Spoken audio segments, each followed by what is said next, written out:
Europe Matin, Dimitri Pavlenko. C'est pas parce que vous commencez dans le e-commerce que le commerce physique est sans intérêt. La preuve ce matin dans le secteur des produits pour animaux. Nous sommes en ligne avec Pierre-André Tollet, c'est le PDG fondateur de Zoomalia. Bonjour à vous. Bonjour. Bienvenue sur Europe 1. Zoomalia, vous êtes basé à Seignos dans les Landes. C'est pourquoi vous êtes avec nous par téléphone ce matin. Pierre-André Tollet, racontez-nous un petit peu. Zoomalia, à l'origine, vous êtes ce qu'on appelle un pure player du net, c'est-à-dire un spécialiste de la vente en ligne. Vous avez démarré l'aventure Zoomalia il y a de cela 10 ans. Et voilà que l'an dernier, vous vous êtes mis à ouvrir des boutiques physiques. Pourquoi ce virage vers ce que l'on appelle, Pierre-André Tollet, l'omnicanal, c'est-à-dire à la fois la jambe du commerce en ligne et celle aussi du commerce physique? Alors, déjà, je vous corrige, c'est Pierre-Adrien Tollet, pas Pierre-André. Oh, pardonnez-moi, oui, non, mais j'ai mal lu, je vous en prie. Excusez-moi. Alors, comme vous le disiez, Zoomalia, c'est une société que j'ai créée il y a 13 ans. Alors, sur un business model qui, à l'époque, était un peu différent de ce qu'il est devenu aujourd'hui. Puisqu'on a fait du e-commerce tout à fait classique jusqu'à il y a 5 ans. On a lancé un magasin pilote pas loin de notre siège dans la ville de Pau. Ce magasin pilote en fait nous a permis de lancer tout un tas de tests et d'avoir des remontées sur une période de 3 ans.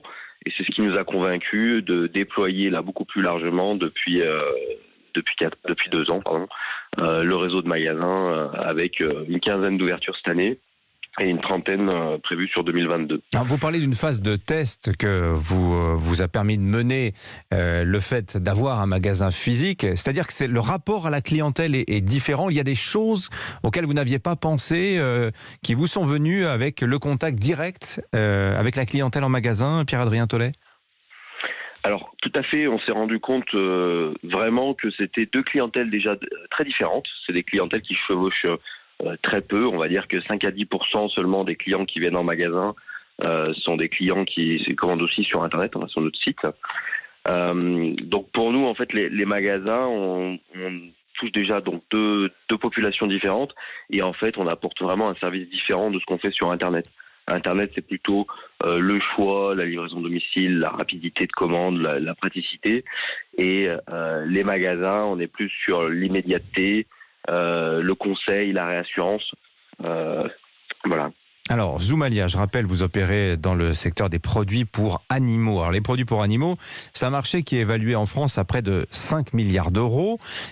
Essentiellement, enfin, la grosse partie, si je puis dire, c'est l'alimentation des animaux. Mais pas que. De plus en plus, il y a des accessoires. De plus en plus, ça va aussi au-delà du simple chats et chiens, si je puis dire, auxquels on ajouterait peut-être les poissons, qui font partie peut-être des classiques. Pierre-Adrien Tollet, la gamme des animaux, aujourd'hui, des produits pour animaux, elle s'étend à combien d'espèces aujourd'hui à peu près? Qu'on se fasse une idée.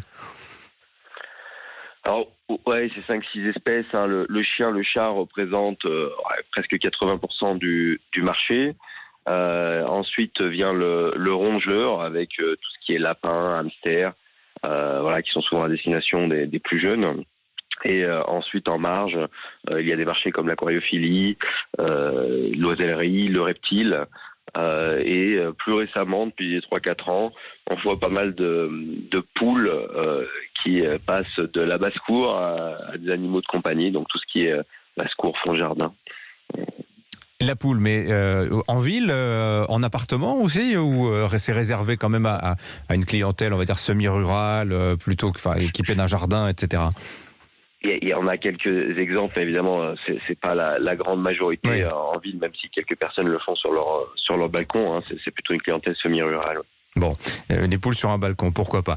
En tout cas, sur le plan de la concurrence, maintenant, ce qui est intéressant à regarder, c'est que sur ce marché, Zoomalia, vous faites un peu figure d'exception avec votre modèle de groupe intégré.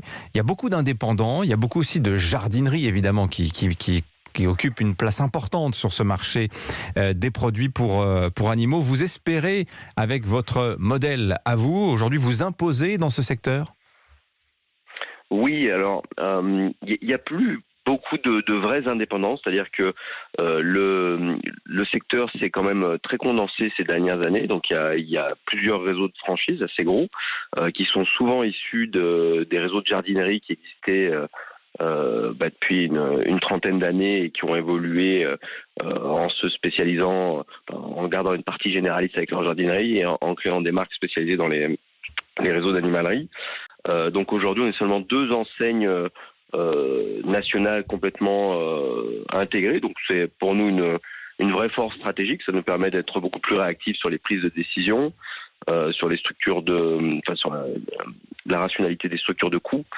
Et donc oui, on espère que ça va nous aider dans notre développement. Alors on observe aussi sur votre segment des produits pour animaux, Pierre-Adrien Thollet, comme sur d'autres secteurs d'ailleurs, une montée en gamme, à savoir que les gens investissent de plus en plus pour leurs animaux. Ils veulent des produits de meilleure qualité. On voit émerger aussi des produits innovants, parfois surprenants. On voit par exemple l'alimentation végane progresser dans l'alimentation canine, notamment aujourd'hui.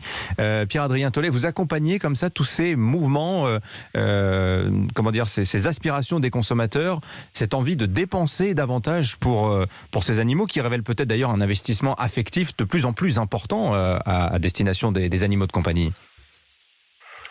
Alors oui, vous avez tout à fait raison. Le marché, il a toujours évolué assez fortement, que ce soit en valeur ou en contenu. Effectivement, tous les 2-3 ans, on voit de nouvelles tendances émerger. On a eu les produits naturels, alors, qui sont une vraie tendance de fond, c'est tout ce qui est produit sans céréales, etc. Le bio qui est arrivé un petit peu plus tard, et plus récemment, effectivement, le vegan, mais qui reste aussi assez marginal. Voilà.